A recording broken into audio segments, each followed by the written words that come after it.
તાલમાં ઈરુનું attack મિત્રો 3 pump ચાલુ કરી દીધા છે. જુઓ 2 હાલે છે અને આપણે આમ ઊભા રહી ગયા ઘડીક વાર. આપણે 3 વીઘાના તલ વાવ્યા હતા, કાળા તલ વાવ્યા છે ખેતરમાં, અને બહુ ઈરું આવી ગઈ છે અને વરસાદે રહેતો નહોતો. તમને બતાવું કે કેવા પાંદડા કરી નાખ્યા છે. જો આ રીતના બખા પાંદડા હાવ કરી નાખ્યા છે. દવા તો આપણે છાંટવી હતી, પણ આપણો વાલો મન મૂકીને વરસતો તો રહેતો નહોતો. અને આજ આવે એવું તો છે, પણ થોડીક બ્રેક આવી છે કે મેં કીધું ઘાયો ઘા આપણે 3 પંપ ચાલુ કરીને અને દવા મારી દઈ એટલે અડધી ફરધી તો મરી જાય. કીધું વરસાદ આવી જાય તો, અને વરસાદ ન આવે તો રિઝલ્ટ આવી જ જાય. પણ વળી છાંટીને માથે વરસાદ આવે તો થોડું ઘણું રિઝલ્ટ એમ કે આવી જાય.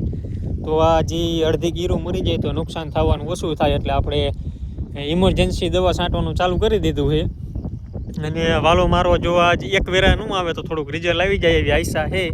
અને આવા કંઈક તલ ઉગ્યા છે. આપણે સીતાવીની જારીએ વાવ્યા છે, ખેતરમાં વાવ્યા છે. આમ ઢોરા જેવું પડવું છે એટલે બહુ પાણી લાગવાની શક્યતા નહીં રહે. અને કાળા તલ છે, આપણે જે ઉનાળું આપણે કાળા તલ વાવ્યા હતા ને એ જ વાવી દીધા છે. ઘરનું બિયારણ હતું અને આ રીતના કાંઈક ઈરુએ અટેક કરી નાખ્યો છે.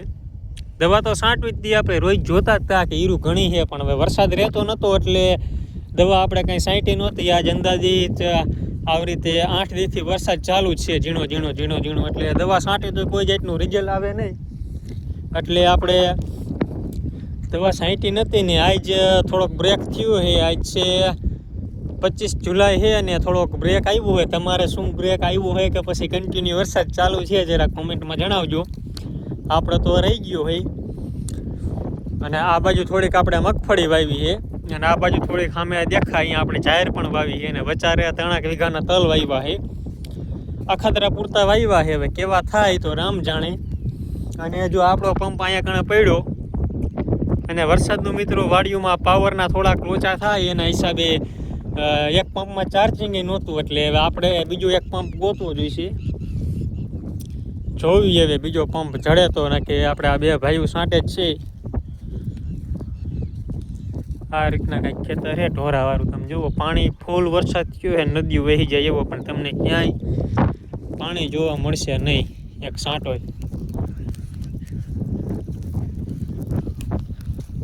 એ વિચાર કરે છે થોડી ઘણી દવા વધી જાય ચાલુ કરી કે ન કરી, પણ એ ચાલુ તો કરી દીધું.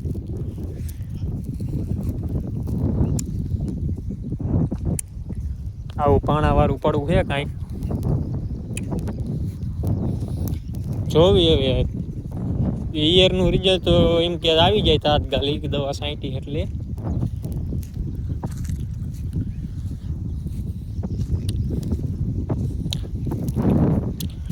આ રીતના કાંઈક ચા કર્યા છે.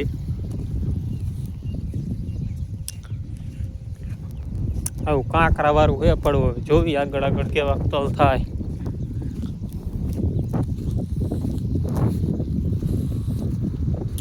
પાણી આપણે ક્યાંથી ભરે એ તમને બતાવું. પાણી આપણે વચારે ટાંકો છે, આપણે પડા વચારે ટાંકો છે, એમાં આપણે પાણી ભરી લઈએ. વરસાદનું પાણી ભર્યું છે, કાંઈ નથી. આ મોટરે નથી, આપણે મોટરને એવું બધું બંધ છે, ચાલુ જ નથી. વરસાદનું પાણી પ્યોર ભર્યું છે. આવડા ટાંકામાં કેટલું પાણી ભરી ગયું તમને દેખાડું. જો આવડો ટાંકો છે. આ બધું વરસાદનું પાણી ખાલી આ ટાંકામાં નોમાં બહારેથી આવે કે નહીં કાંઈ, વરસાદનું ઉપરથી જે પડ્યું છે એ જ પાણી છે. અને એમાંથી ભરીને આપણે જે આ ડોક્સા પ્લસ કરીને હે દવા પડી હતી આપણે, જો કે ઉનાળુ તલ વાવ્યા તેમાં છાંટવા લાવ્યા હતા, વધી હતી. હવે એ જ દવા આપણે ચાલુ કરી દીધી છે. આમાંથી પાણી ભરી આ બાજુ કંઈક તલ છે અને આ બાજુ કંઈક તલ. આપણે વચારે ટાંકો છે.